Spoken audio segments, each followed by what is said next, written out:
오늘 복음서의 말씀은 누가복음에 있는 말씀입니다. 내가 너희에게 말한다. 청하여라. 너희에게 주실 것이다. 찾아라. 너희가 얻을 것이다. 문을 두드려라. 너희에게 열릴 것이다. 누구든지 청하는 이는 받고 찾는 이는 얻고 문을 두드리는 이에게는 열릴 것이다. 너희 가운데 어느 아버지가 아들이 생선을 청하는데 생선 대신에 뱀을 주겠느냐? 달걀을 청하는데 전갈을 주겠느냐? 너희가 악해도 자녀들에게는 좋은 것을 줄 알거든 하늘에 계신 아버지께서야 당신께 청하는 이들에게 성령을 얼마나 더 잘 주시겠느냐. 아멘. 신부님 나오셔서 오늘 주보에 나와 있는 그 말씀대로 오늘 말씀 전해 주시겠습니다. 신부님 단상에 올라오실 때 큰 박수로 환영해 주시기 바랍니다.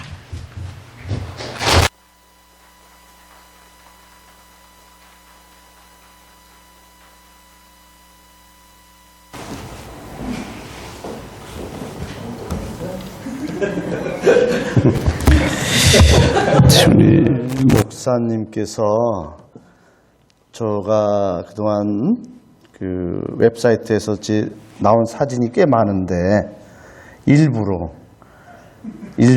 가장 그 못난 사진을 골라서 이렇게 여러분들에게 소개한 거 보니까 저를 너무 폄하하시는 것 같아서 무척 서운합니다. 네, 저는 천주교 신부입니다. 오늘 제가 이 자리에 설 수 있도록 초대해 주시고 또 배려해 주신 우리 평화의 교회 성도들과 또 김기대 목사님께 진심으로 감사드립니다. 제가 신부된 지 이제 31년 됐습니다. 1988년도에 신부가 됐는데 이렇게 개신교회에서 한 번도 설교한 적이 없어요. 근데 우리 정말 우연한 일이지만 또 하늘의 어떤 뜻이라고 생각하지만 우리 제 신부 생활 일생에 처음으로 개신교회에서 예배 중에 설교할 수 있는 기회를 주셔서 개인적으로도 무척 감동적이고 또 무척 지금 아주 흥분되고 있습니다. 또 평화의 교회가 우리 사회에 어떤 빛이 되고 또 정의를 위해서 앞장서는 그러한 공동체로서 제가 이렇게 소개를 받았어요. 그래서 정말 제가 더 어떤 큰 교회보다는 이렇게 우리 소박하지만 그러나 정말 이 뜻 있는 사람들의 또 예언자들의 이 공동체가 함께 제가 이렇게 설교를 하게 되니까 더 제 자신이 어떤 사명감도 갖게 되고 또 내가 하고 있는 일에 대한 어떤 확신도 갖게 되고 힘도 얻게 되고 그래서 오늘 저에게는 이 자리가 요즘 제가 몇 달간 슬럼프에 빠졌는데 여러분들 덕분에 다시 또 어떤 재기할 수 있는 그런 힘을 얻을 수 있는 충전의 그런 시간이 되는 것 같아요. 그래서 너무 감사드리고 또 우리 김기대 목사님 저랑 너무 비슷하게 생겨서 제가 우리 큰형님이 LA로 이민 왔는 줄 알았어요. 아까. 그래서 우리 김기대 목사님의 그런 너그러움에 감사드립니다. 사실 저는 오늘 여러분들과 좀 무슨 이야기를 좀 나눌까 많이 생각했는데 거창한 이야기를 하면은 이게 별로 감동이 안 될 것 같아요. 그건 여러분들이 요새는 그죠? SNS, 인터넷이 발달되어 있으니까 찾아보시면 돼요. 그러니까 그런 것은 제가 다 빼고 저의 개인적인 그 히스토리를 얘기하면서 좀 오늘 문제를 좀 풀어갔으면 좋겠어요. 제가 고등학교 3학년 때 1979년도 10월 26일 날 12.6 사태가 있었습니다. 박정희가 18년 동안 유신 독재를 하다가 자기 오른팔 김재규 중앙정부부장의 총탄에 처단을 당했습니다. 그때 이제 우리 한반도 정세가 아주 긴박한 상태로 가고 있었죠. 그때 제가 고3이었습니다. 그리고 제가 이제 카톨릭 신학교를 1학년 들어간데 80년도입니다. 1980년. 제가 80학번입니다. 광주 가톨릭 대학을 갔어요. 근데 그 광주가 5.18이 있었죠. 그때 저는 사실은 5.18을 제가 직접 현장에서 겪지는 못했어요. 왜냐하면 5월 17일 날 계엄령이 내려요. 전두환인가? 그래서 모든 학교는 휴교령을 내렸어요. 그러니까 저희들은 신학교는 기숙사 생활하니까 휴교령을 내리면 그 기숙사에 있는 학생들을 다 집으로 보내야 돼요. 그러니까 저희는 제가 고향이 저 청주입니다. 그러니까 청주로 돌아갈 수밖에 없어요. 휴교령을 내려가고. 그러니까 광주에 있었으면 광주에서 그 모든 광주 학살 또 현장을 직접 지켜볼 수 있는데 집으로 갈 수밖에 없어서 그 당시 현장은 보지 못했지만 나중에 돌아와서 그 광주의 소식 그것을 생생히 들을 수 있었습니다. 저에게 광주는 제 신부로서의 삶에 큰 어떤 전환점을 주었습니다. 저는 역사를 잘 몰랐어요, 솔직히. 여러분들 우리 한국에서 초중고 학교 다녔죠, 그죠? 이 한국 역사는요, 엉터리 역사입니다. 항상 고조선부터 시작해요, 그죠? 어디까지 봅니까? 조선시대까지 끝나요. 근현대사를 가르쳐주지 않습니다. 특히 우리 때는요. 근현대사가 없어요. 일제강점기 시대 역사 안 배웁니다. 그냥 3.1운동 한번 했다는 거 없어요. 그러니까 뭐냐? 우리는 역사에 대한 이해와 우리 민족에 대한 개념이 아주 우리가 낮은 교육적으로. 본래 역사는요, 현대사부터 시작되는 거예요. 오늘 나부터 거꾸로 거슬러 올라가야 역사가, 그죠? 나에게 살아있는 역사가 되고 그 역사가 나에게 의미를 주는 것이지 고조선부터 시작되면요, 뭐예요? 역사에 대한 흥미가 없어요. 그것은 당시 한국 정부가 교육정책에 의도적으로 일제시대의 역사를 배제시키고, 그죠? 그 다음에 그 독재자들, 이승만의 그 독재 역사를, 그죠? 우리 무지하게 만들고. 그래서 우리는 역사에 대해서 너무나 무지했고, 또 관심이 없었어요. 요즘 그 우리 한국과 일본이 서로, 그죠? 이제 또 제2의 외란이 시작됐죠. 저는 이렇게 봅니다. 일본은 역사에 대한 반성이 없는 나라고요. 우리 한국은 역사에 대해서 무지한 나라입니다. 근데 더 나쁜 거는 무지입니다. 우리 스스로가 역사를 모르기 때문에 우리가 민족을 사랑하는 방법도 모르고 우리 사회를 어떻게 어떤 방향으로 가야 될지도 모르고 우리가 자주 독립국가인지도 의식을 못하고 살아요. 그러니까 우리 스스로가 우리의 정체성이 민족의 정체성이 없다 보니까 그렇게 강대국들이 함부로 우리를 무시하고 짓밟고 그래도 우리는 뭐 저항을 못해요. 저항할 생각을 못해요. 그러나 다행히 지금 2019년 우리 한국의 국민들이 그 촛불을 통해서 눈을 뜨면서 지금 일본과의 이 맞짱을 뜨는 이 상황에서 우리 한국 국민들이 1919년 3월 1일 독립만세운동에 그 정신을 가지고 지금 온 국민이 들고 일어나지 않습니까? 그래서 저는 이제 우리 국민들이 눈을 떴구나. 이 민족에 대한, 민족 공동체에 대해서 비로소 이제 우리가, 그죠? 개인을 넘어서서 이제 민족 공동체를 생각하는 국민이 되었구나. 그래서 저는 희망을 가지고 또 정말 적극적으로 우리 국민들에게 저는 성원을 보내는 겁니다. 우리 여러분들도 마찬가지겠지만. 그래서 제가 5.18 광주 학살을 통해서 저는 역사에 대해서 눈을 떴습니다. 우리 역사가 뭔가. 그 다음에 이제 저는 1995년 제가 공군산악회 군정신부로 근무했어요. 그때 거기서 제가 안중근 의사를 개인적으로 연구하기 시작했어요. 안중근 의사가 누구일까? 그래서 안중근 의사에 대해서 깊이 연구하고 또 나름대로 활동하면서 우리 민족이 무엇인가 눈을 떴어요. 안중근 의사가 가르쳐줬어요. 민족이 무엇인가?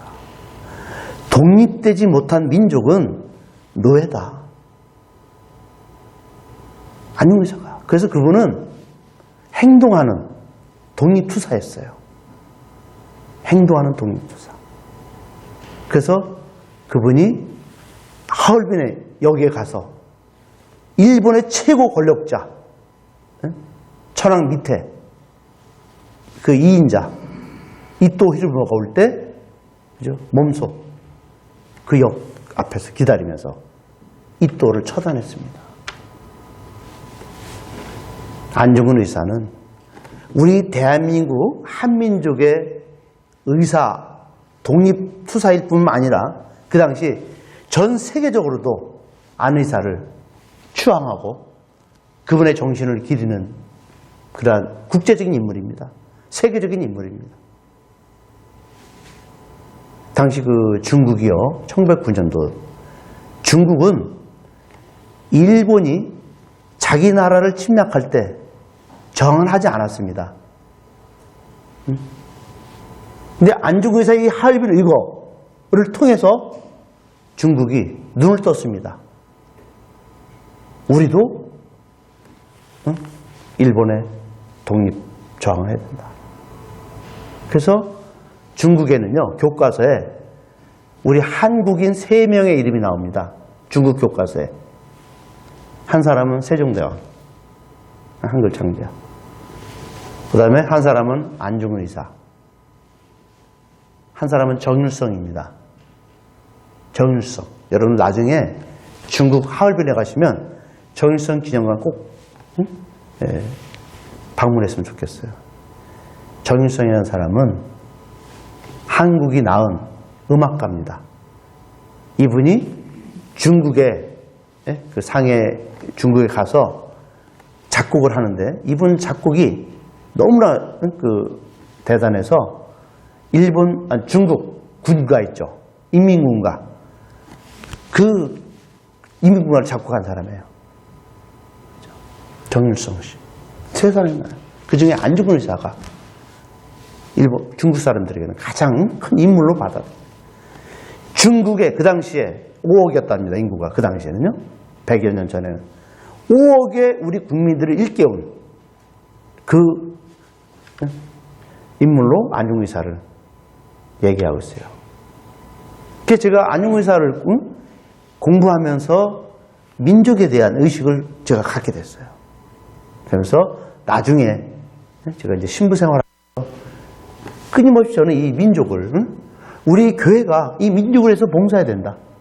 우리 민족이 앞으로 나아갈 길을 위해서 우리들이 무언가 해야 된다. 라고 제가 끊임없이 제가 사회 참여도 하고 또 우리 천주교는 미사라고 하죠. 그죠? 미사 때 강론도 하고 그런 일을 해왔습니다. 그러다가 2003년도에 제가 만난 것이 칼 888 사건입니다. 지금부터 17년, 그러니까 해수로는 17년 됐습니다. 2003년도. 이 칼 888 사건은 1987년 11월 29일 날 이 비행기가 우리나라 대한항공 858기가 이라크 바그다드에서 오다가 미얀마 그 안다만 바다에서 실종이 돼버렸어요. 처음 사건은 그렇게 시작돼요. 그런데 이것이 갑자기 북한이 저지른 테러 폭파 사건이다라고 정부가 발표를 해요. 그래서 갑자기 김윤재라는 그 여자, 하찌야 마음이라는 여자를 딱 내세우면서 이 여자가 북한의 김정일 지령을 받고 우리나라 대한항공 길을 폭파시켰다. 라고 하고 모든 이 사건의 진실이 끝납니다. 그렇게 발표해놓고. 그런데 이 탑승된 그 희생된 이들의 가족들, 부인들, 주로 남자만 탔습니다. 왜냐하면 중동 근로자들, 그 당시 80년대 중동 근로자들이 이 비행기 거의 다 탔어요. 노동자들이요. 그러니까 부인들이죠. 부인들이 정부를 향해서 진상규명 해달라. 우리 남편 시체 유해 찾아달라. 동체 찾아와라. 아무것도 들었죠. 어떤 증거물, 어떤 물증도 제시하지 않고 김연희라는 여자만 내세워서 김연희라는 여자가 내가 다 했습니다. 내가 어떻게 했습니다. 어떻게 했습니다. 끝. 그래서 이 가족들이요. 승무원 가족들, 그죠? 탑승계 가족들이 너무 억울하다고 아무리 외쳐도 정부에서는 외면했어요. 다 끝났다. 믿어라. 우리가 밝힌 거 믿어라. 그래서 이분들이 15년, 16년 동안 혼자 자기들 고립된 상태에서 계속 외쳐도 아무도 들어주지 않았어요. 우리 개신교 목사님들도 그죠? 북한과 관련된 사건은요 거리를 둡니다. 일부러. 왜? 나도 빠지게 될까 봐. 그죠? 거리를 둡니다. 천주교 신부님들도 외면했습니다. 심지어는 천주교 정경사전 신부님들도 이분들은 안 만났어요. 이분들이 시민단체에 가서 호소를 해도 우리 모릅니다. 갈 데가 없는 갈 데가. 그러다가 제가 2003년도 5월 달에 이 유족들을 만나요. 해장단들을. 궁금해요. 어떻게 됐는지 이 사람들이. 그 이분들이 청주까지 왔어요. 그래서 제가 물어봤어요. 어떻게 된 일이냐? 그랬더니 이분들이 자기들이 그동안 겪어온 그런 억울한 이야기들을 저에게 해줘요. 그래서 제가 궁금해서 저는 이 사건을 잘 몰랐으니까 이거 먹고 저거 먹고 하니까 제가 들어보니까 이거는 상식적으로 말이 안 되는 게 너무 많아요. 상식적으로 그냥. 그래서 야 이거는 문제가 많다. 의혹이 많다. 그래 이거 한번 이거 하자. 그래서 제가 그 어머니들 그죠? 이제 다 그 부인이시니까 어머니들하고 제가 약속을 했어요. 제가 여러분과 함께 하겠습니다. 2003년부터 해서 지금까지 어머니들과의 약속을 지키기 위해서 지금까지 이 사건에 매달리면서 진상이 뭐냐 이 일을 하고 있습니다. 근데요 북한과 관련된 일은요 보통 힘든 일이 아니에요. 진짜입니다. 보통 힘든 일이 아니에요. 국정원이 가만두질 않아요. 저를 감시하고 협박하고 희유하고 별짓을 다 해요. 우리 가족들을 찾아다니면서 네 동생 신부 손띄게 하라. 천주교는요 신부 위에 비숍이 있어요. 주교. 국정원장이 우리 주교를 찾아가서 네 교구 소속 신부, 저 신성국 신부 때문에 우리가 골치 아프다 요새. 야 어떻게 좀 다른 데로 인사발령 내. 그게 제가 2006년도에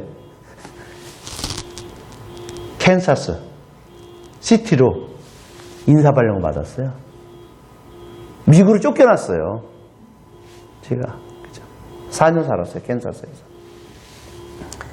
이런 일을 하다 보면요 너무너무 힘들어요. 그리고 이게 돈 되는 일이 아니에요. 이게 뭐 이거 한다고 누가 돈을 줍니까? 받은 그 셀러리 내가 다 활동비를 내야 되고 또 이 가족들이요 다 노동자 가족들이에요. 남편을 잃고 이 여자분들이요 부인들이 다 이게 어린애들 키운다고 행상하고 시장판에 가서 이 야채 장사하고 미장원하고 그 애들 가족들을 먹여 살리겠다고 다들 그렇게 일찍부터 그러한 생활을 다 책임져야 될 그 엄마들이 다. 이분들은 남편의 죽음도, 그죠? 이 억울한 죽음도, 알 수 없는 죽음도 억울한데, 가족마저도 이렇게 가난한 상태에서 이 일을 해온 거예요. 지금 문재인 정부도 이 사건에 대해서는 지금 우리의 얘기를 듣지 않아요. 그래서 제가 문재인 정부를 비난하는 건 아닙니다. 그나마 우리하고 만나는 줘요. 그죠? 그리고 우리하고 어느 선에서는 협상을 해요. 과거에 이명박이나 박근혜 때는요, 엄두를 못 냈어요. 이거 했다가는 작살났어요. 그래도 지금은 이제 많은 부분에서 서로가 좀 협조를 합니다. 그럼에도 불구하고 용기 있게 이걸 도와주지 못해요. 어떻든. 그래서 제가 17년을 해오는데 하늘이 도와서 작년에요.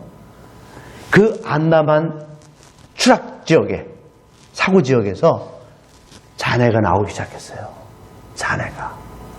비행기 랜딩 기어가 발견됐고, 타이어 쪽이 발견됐고, 미얀마 어부들이 그물을 건져 올리는데, 이게 나오는 거, 이게. 그래서 이게 JTBC에서 이거를 방영을 했어요. 작년 12월 29일 날. 그래서 우리가, 그동안 김현희, 너는 북한 여자냐, 공작원이냐라고 논쟁만 벌이다가 가만히 보니까 진짜 중요한 건 뭐예요? 동체를 찾는 게 중요하더라고요. 동체를 찾아 끌어올리면 여기서 진실이 들어있겠다라는 판단이 들어서 일단 김현희 문제는 우리가 뒤로 밀어두고 지금 미얀마에서 동체를 찾는데 우리가 온 힘을 다하고 있습니다.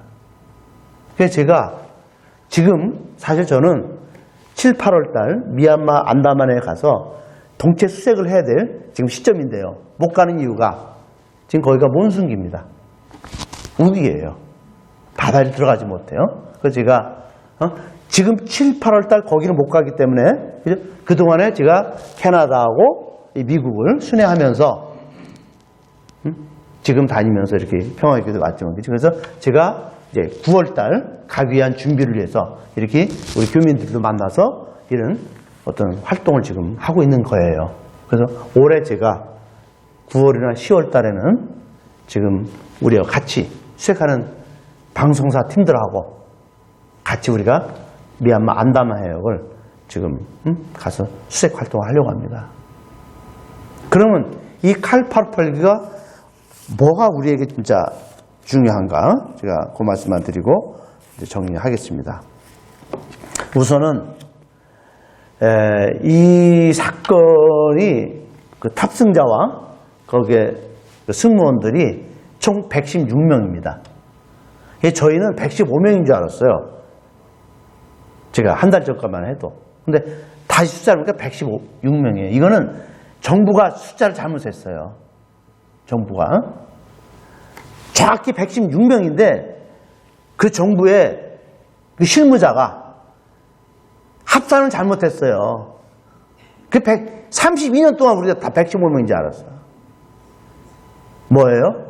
그죠? 얼마나 이 사건 조사를 엉터리를 했는지, 그죠? 숫자마저도 막 틀려요. 116명입니다.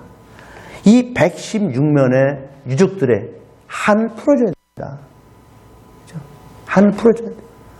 사람이요, 자식이요, 그죠? 여러분들 가정 사고가 나면요, 그 실종된 상태하고요, 그 실종된 사람이, 그죠? 돌아와서 시체, 공부하고는 다르답니다. 마음으로 받아들이는, 그죠? 실종된 상태에서는요, 사람이 죽음을 인정을 못해요. 뭐 뼈 조각 하나라도 봐야지, 내 남편이 죽었구나. 이게 인정이 되고 받아들이는데, 죽음을. 이게 없으면요, 못 받아들여요. 실종됐다고 하는데 아무것도 없어. 그럼 평생 그 가족들이 그 트라우마에 고통 속에서 살아갈 수밖에 없어요. 그래서 저는 그렇게 봐요. 이번에 우리가 만약에 9월이나 10월 달에 안다만하게 그죠? 동체를 찾게 되면 그 116명이니까 뼈 조각 하나라도, 유골 하나라도 나오면 그죠? 우리 유족들이 받아들일 것 같아, 이제. 아, 진짜 우리 남편이 죽었구나. 다 하나도 나오면. 우리 그 일을 해주려고 그래요. 그래서 유족들의 한을 좀 풀어주고 싶고요. 첫 번째. 두 번째로는 이 칼 파르파기 사건이 1987년도에 일어난 사건인데요. 미국이 개입됐어요. 미국이. 어떻게 된 거냐 하면은요. 한국에서는요. 전두환 정권은 1987년 12월 16일 날 대통령 선거가 있었어요. 그때 노태우가 나왔어요. 전두환 후계자로. 그 다음에 이쪽에서는 김영삼, 김대중 씨가 나오고. 전두환이는 노태우가 대통령에서 당선되지 못하면 자기는 처벌받아야 돼. 감옥 가야 돼. 그러니까 무조건 수단과 방법을 가리지 않고 공작을 펼쳤습니다. 공작을. 그 여러 가지 공작 중에 하나가 칼기 사건입니다. 나중에 나오겠지만 무지개 공작이라는 이 공작이 여기서 시작됐어요. 여기서. 그래서 한국에서는 한국 정권은, 전두환 정권은 이 칼파르파기 사건의 공작이 13대 대선, 노태우 당선 위해서 이 공작을 해야 됐고요. 미국은 이 사건이 필요했어요. 왜? 미국은요, 그 당시 레이건이었습니다. 대통령이. 레이건은 마지막 냉전주의자죠. 아시죠? 그죠? 냉전주의자입니다. 레이건은 북한을 테러 지원국으로 만들고 싶어 했어요. 자기가 대통령 될 때부터. 근데 뭐가, 그죠? 뭔가 사건이 없으면 테러 지원국이 될 수가 없어요. 그러니까 사건이 필요했어. 바로 이 칼기 사건이 터지자마자 바로 이게 1988년 1월 15일 날 발표되거든요. 한국 정부가 이 칼기 사건에 종합 수사 발표를 해요. 한국 정부가 수사 발표를 끝내자마자 바로 일주일 후에 미국 정부가 기다렸다는 듯이 북한을 테러 지원국으로 지정해버립니다. 그때부터 대북 제재, 생션이 시작됩니다. 그리고 북한은 1990년부터 경제 제재로 인해서 식량난, 100만 명의 아사자, 그리고 핵 개발이 시작됩니다. 만일에 이 사건이 없었다면요, 북한이 굳이 핵 개발할 수 있을까요? 대북 제재가 없었으면 그렇게 서두르지 않았어요. 어떻든 이것이요, 한반도 문제에 있어서 엄청 중요한, 그죠? 역할을 했던 사건 중에 하나가 이겁니다. 풀어야 됩니다. 여러분 지난번 하노이 회담 보셨죠? 그죠? 얼마나 허탈했어요. 그죠? 북측에서는 야, 대북 제재 좀 풀어봐. 미국에서는 그건 안 돼. 그죠? 깨지잖아요. 그냥 판이. 이런 사건들이 해결되지 않으면요, 북미 관계는 계속 이런 평행선으로 갈 수밖에 없어요. 그래서 이 사건은요, 북한도 억울한 사건이었어요. 엄청난 피해를 본 사건이었어요. 그래서 이걸 우리 한반도 평화를 위해서 칼기 사건은 반드시 진상규명이 돼야 됩니다. 그 다음에 제가 이제 끝으로 정리하고 싶은 것은, 이제 자세한 것은 여러분들에게 제가 준비해온 그 PPT 그 자료가 다 있습니다. 그거는 제가 이번 목요일 날 8월 1일 그날 제가 자세히 또 말씀드릴 테니까. 그래서 이제 끝으로 말씀드린 것은, 이제 저희들은 저희 생각에는 이런 생각을 갖습니다. 2019년, 제가 이제 오늘 1909년 새해를 썼죠. 그죠? 거기 이제 1909년은 안중근의 하얼빈 의거, 그죠? 예, 사건이 있던 해고요. 그 다음에 1919년은 3.1 만세운동이 있었죠. 전국적으로 우리 국민들이 안중의사가 되어서 일본에 저항했던 게 1919년도. 그 다음에 올해가 2019년이죠. 1919년 3.1 만세운동 100년이 된 해입니다. 그죠? 올해. 근데 저는 2019년이요. 우리 민족의 운명이 결정되는 해라고 봐요. 갈림길에 서 있다고 봐요. 금년 하반기에 지금부터 그죠? 우리 국민들이 지금 일본과의 지금 이 경제 전쟁에서 우리가 승리하고 그죠? 그 다음에 이제 남북 관계도 또 북미 관계도 그죠? 또 해소가 되고 그러면 2020년부터는 우리 한반도가 대격변의 시대로 바뀌면서요. 이제 통일, 그죠? 그 획기적인 통일의 전환점에 들어설 거라고 저는 예상합니다. 그럼 우리는 뭘 해야 되냐? 그죠? 우리는 그냥 지켜보고 굿이나 보고 떡이나 먹는 이런 자세는 안 됩니다.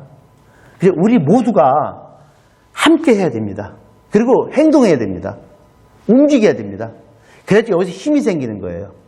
그래서 저는 금년과 내년은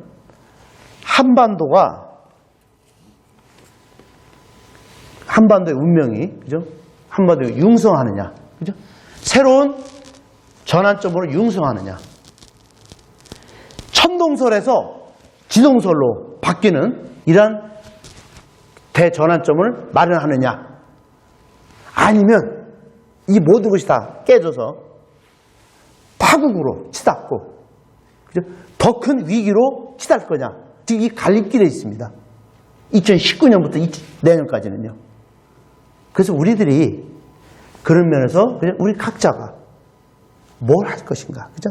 어떻게 할 것인가, 나는 어떻게 참여할 것인가, 우리 민족의 운명을 위해서 이것을 우리 같이 고민하면서 우리 좀 앞으로 이 민족의 운명은 바로 내 운명이다, 그죠?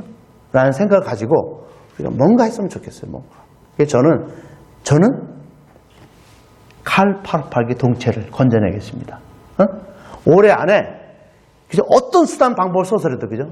모든 걸 동원해서 제가 건져낼 겁니다. 그걸 건져내면은 그죠? 그 안에 숨겨진 진실을 밝혀내서 테러 지원국이 잘못됐다는 거, 그죠?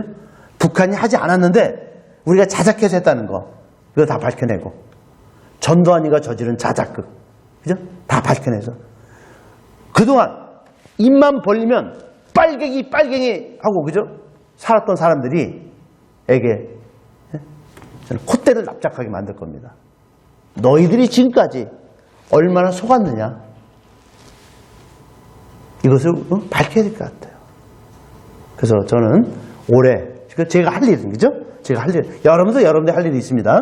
제가 할 일은 반드시 그것을 해내서 우리 민족이 정말 이제는 서로 하나가 되고 이제는 평화롭게, 그리고 미국 앞에서도 당당하게 자주 독립국가로서 살 수 있는 그런 이제 기반을 좀 마련하고 싶은 거죠.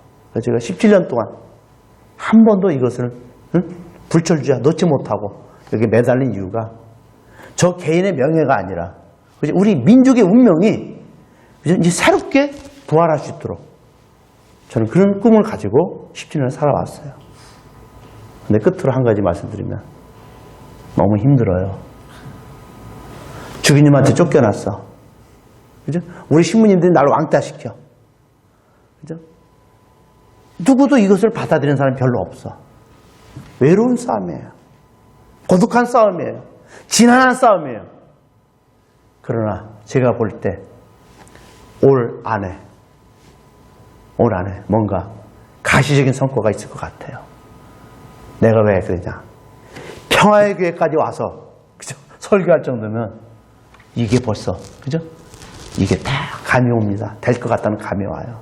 그래서 제가 오늘 여기 와서 너무 희망을 가지고요. 너무 행복하고 많은 기운을 얻고 가는 겁니다. 여러분들 고맙습니다.